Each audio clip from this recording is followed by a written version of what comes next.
Wa abadh-dhahiriyah dzalika, ditolak hal tersebut oleh Dhahiriyah. Artinya la fitrata bil istimna, mengeluarkan mani tidak membatalkan puasa. Walau amna, jadi onani itu tidak membatalkan puasa meskipun keluar mani.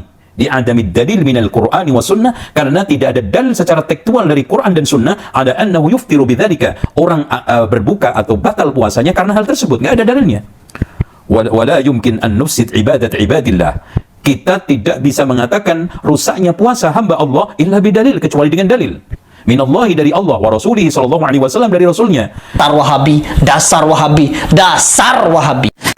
Kemudian yang kedua adalah inzalul mani, kemudian keluarnya sperma, yaqadhatan bistimna'in, memang dalam keadaan yaqadhah, dalam keadaan sadar, tidak tidur, dengan cara istimna, onani.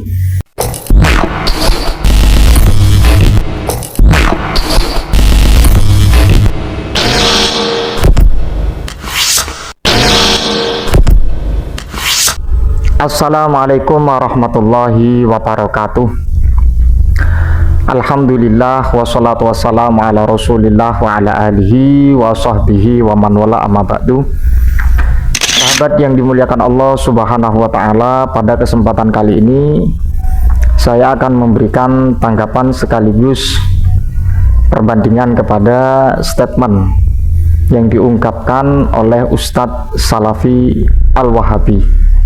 Wa abadh-dhahiriyah dzalika, ditolak hal tersebut oleh Dhahiriyah. Artinya la fitrata bil istimna, mengeluarkan mani tidak membatalkan puasa. Walau amna, jadi onani itu tidak membatalkan puasa meskipun keluar mani. Di adamid dalil minal Qur'ani wa sunnah, karena tidak ada dalil secara tekstual dari Quran dan sunnah ada annahu yuftiru bidzalika, orang berbuka atau batal puasanya karena hal tersebut, nggak ada dalilnya. Wala yumkin an nufsid ibadat ibadillah, kita tidak bisa mengatakan rusaknya puasa hamba Allah illa bidalil, kecuali dengan dalil minallahi, dari Allah, wa rasulihi sallallahu alaihi wasallam, dari rasulnya. Ini berkaitan dengan hukum onani ketika dikoneksikan dengan puasa, karena menurut Ustadz ini bahwa onani itu tidak membatalkan puasa. Apakah ini sesuai dengan junjungan mereka-mereka ini atau pijakan guru-guru mereka ini? Karena ini merupakan statement yang sangat begitu luar biasa kalau saya amati. Mengapa saya menganggap luar biasa? Karena ini jarang-jarang sekali kita menemukan para ulama berstatement atau berpendapat seperti Ustadz Salafi ini. Dengan singkat, mari kita buktikan bahwa Ustadz Salafi Al-Wahabi memang kurang konsisten dengan guru-gurunya atau junjungannya. Mengapa demikian? Karena satu redaksi ini merupakan kitab karya dari junjungan para ustadz-ustadz Salafi Al-Wahabi. Kita tahu kitab ini namanya Majmu' Fatawa Rosail Al-Utsaimin, ya. Kita tahu Al-Utsaimin itu seringkali memang dijadikan rujukan oleh ustadz-ustadz Salafi, sehingga saya berani memposisikan atas statement saya sebagai bentuk ungkapan bahwa mereka-mereka itu tidak konsisten. Ya, maksudnya ya ustadz ini, ya. Jangan baper. Mari kita buktikan tanpa berlama-lama. Ada satu redaksi yang diungkapkan oleh Al-Utsaimin dalam kitabnya yang namanya Majmu' Fatawa Warosail Al-Utsaimin. Su'ila fadilatus syekh rahimahullahu ta'ala ma hiya mufattiratus shaimi. Syekh Al-Utsaimin ditanyakan apa atau seperti apa atau berapa hal-hal yang bisa membatalkan puasa atau membatalkan terhadap orang yang dalam keadaan puasa. Fa'ajaba fadilatuhu biqaulihi. Kemudian Al-Utsaimin, Syekh Al-Utsaimin menjawab biqaulihi dengan perkataannya, mufattiratus shaimi sab'atun. bahwa sesuatu yang membatalkan puasa atau membatalkan orang yang dalam keadaan puasa itu ada 7. Yang pertama adalah al-jima'u idza waqa'a fi nahari Ramadan. Idza waqa'a fi nahari Ramadan min sha'imin yajibu alaihi as-shaumu fa alaihi ma'al qada'i ila akhirih.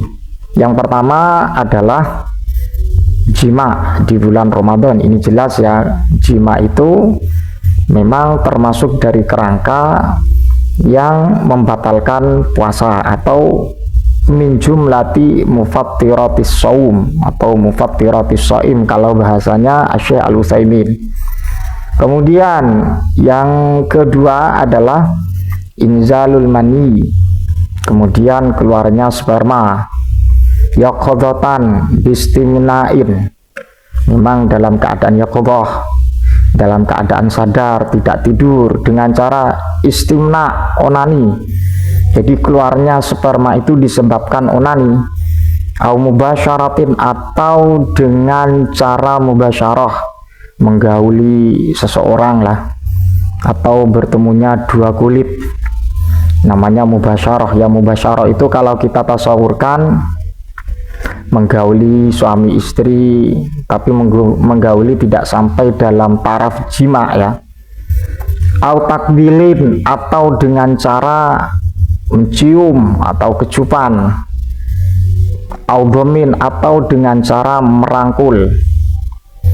Lantas dengan redaksi ini kita bisa buktikan bahwa statement yang disampaikan Ustadz Salafi, kalau kita bandingkan dengan guru-guru atau sanjungan atau junjungan Ustadz Salafi Wahabi, sangat bertolak belakang atau ikhtilaf atau tidak sama, tidak senada dengan Syekh Al-Utsaimin. Dengan redaksi ini secara tegas bahwa Syekh Al-Utsaimin memberikan keterangan bahwa yang namanya onani itu membatalkan puasa. Ini redaksinya sangat begitu sharih.